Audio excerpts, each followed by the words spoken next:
9, 8, 7, 6, 5, 4, 3, 2, 1, stop!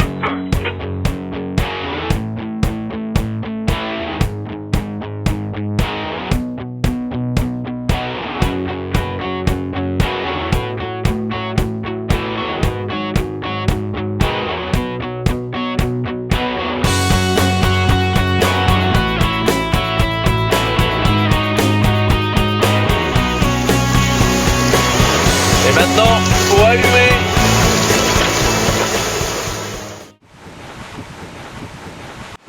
Ouais, là c'est pas mal. Bon. Alors donc je vous ai fait l'anticyclone des Açores. C'est lui qui nous barre la route, vous voyez. Donc on n'a pas de route de choix que soit passer par le sud, soit passer par le nord, comme groupe Terralia.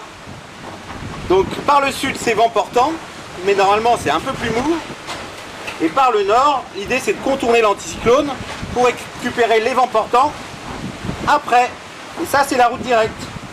Et ça c'est la Guadeloupe, mais c'est pas pour tout de suite. Je me suis un peu précipité sur l'option sud. Mais bon, rien de bien méchant, on a 90-100 000 de retard en latéral, mais on fait route vers le sud. Donc je crois qu'il reste à peu près 2200 000 pour se refaire. Donc je vais faire le maximum. On se dirige vers le nord des Açores. On fait du reaching depuis hier. Là, il y a un petit peu de vent, un petit peu de mer. Et je vais vous montrer ce que j'admire toute la journée de ma véranda. Allez, à plus.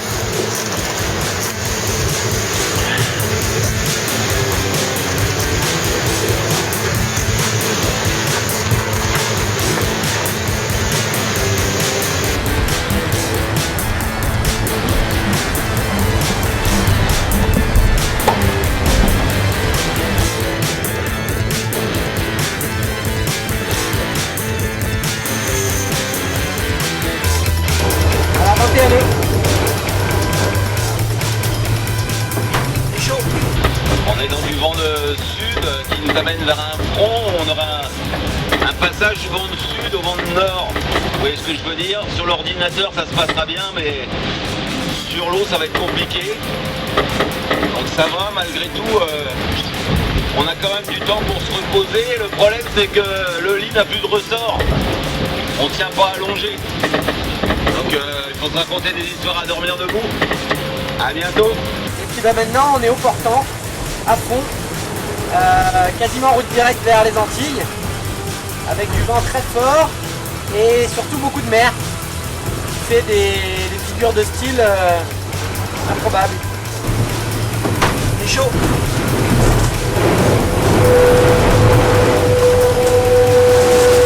Voilà ce que ça donne quand ça envoie. Voilà, là on est à plus de 30 nœuds à bord du deck. Venez avec moi, je vais même faire un petit tour dans ces conditions qui sont extrêmement sympas pour le bateau.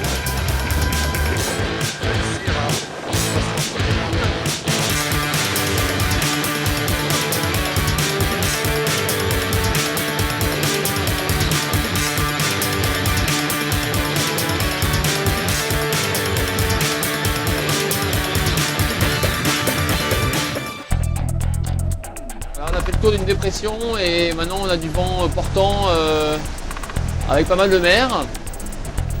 Donc ça remue un peu.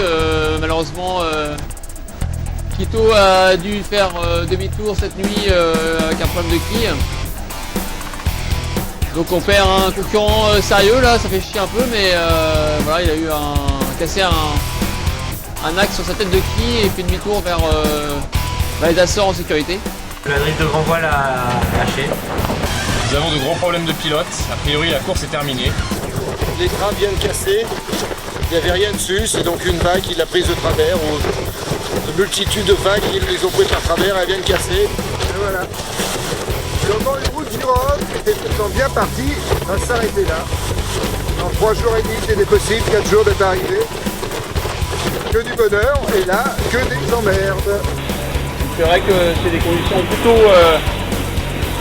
Bon bah ça glisse, hein, c'est sympa, mais faut pas faire d'erreur. Hein. À peu près safe. En tout cas, je vais pas bouger de l'intérieur, espérant que le mât ne fracasse pas le roue. Voilà, tout va bien pour moi en tout cas.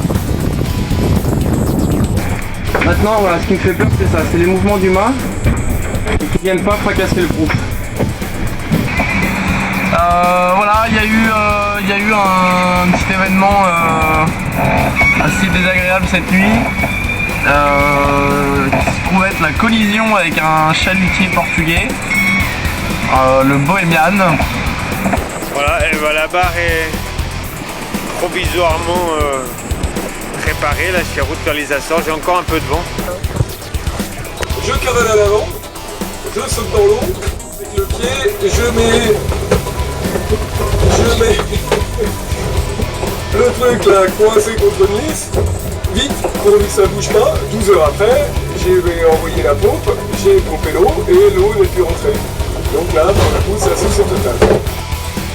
Voilà, avec la réparation qui est là. Et ce qu'on voit de blanc devant, c'est une zone que je n'ai pas encore réparée, alors ça fuit un petit peu. Donc on va passer à l'atelier rasage. Ça va faire du bien. En attendant peut-être une petite douche, si une molle daignait se mettre en place, une petite douche, voilà, eau de mer quoi. Je vous ai pas dit, la direction de chez Terralia m'a donné un nouveau bureau, donc j'ai pas le choix quoi. Et je vais peut-être vous montrer la vue depuis ce nouveau bureau.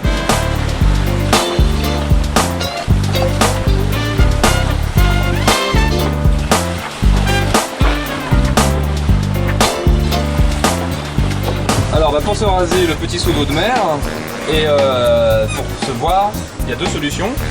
La première c'est le bon vieux reflet dans la bouilloire, ou sinon la solution beaucoup plus moderne et tendance, c'est le reflet dans la caméra. Et donc ça s'envole, ça vole au-dessus de l'eau, puis pouf, ça referme les ailes et ça plonge dans l'eau direct. Oh la vache, ça va être long, il va falloir se faire plusieurs passages.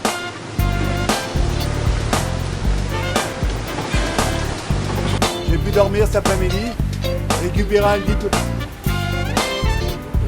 petit peu d'énergie et il en fallait. Bon, premier jet, c'est pas ça, hein. Il en reste. On va travailler le truc.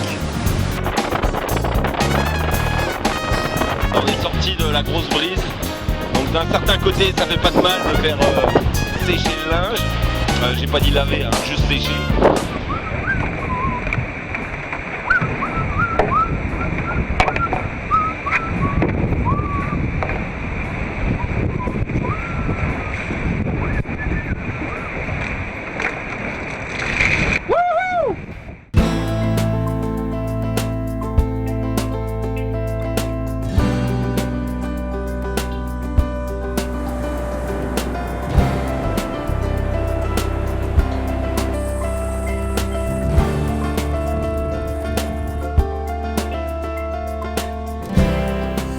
Je sais pas, c'est un truc incroyable parce que je m'y attendais pas vraiment en fait au départ de Saint-Malo. C'est quand on s'y attend pas que ça marche le mieux, donc c'est super et une belle concrétisation quand même de 12 ans de travail avec Groupama. Beaucoup de routes du Rhum qui n'étaient pas brillantes, d'autres courses très brillantes, mais celle-ci moins, et puis ça finit comme ça, c'est quand même un beau pied de nez. Je suis bien quoi, je suis heureux, voilà, je suis heureux. Et j'ai pu apprécier un nombre de choses énormes sur la route du Rhum et sur mes courses en solitaire en général et sur le fait que je fais un joli métier et que je n'ai pas à me plaindre quoi. C'est vraiment super quoi.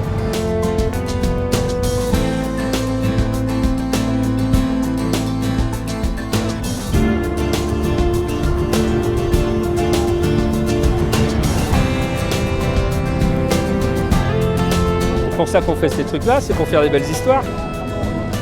Gagner des courses c'est bien, mais il faut qu'il y ait une histoire autour.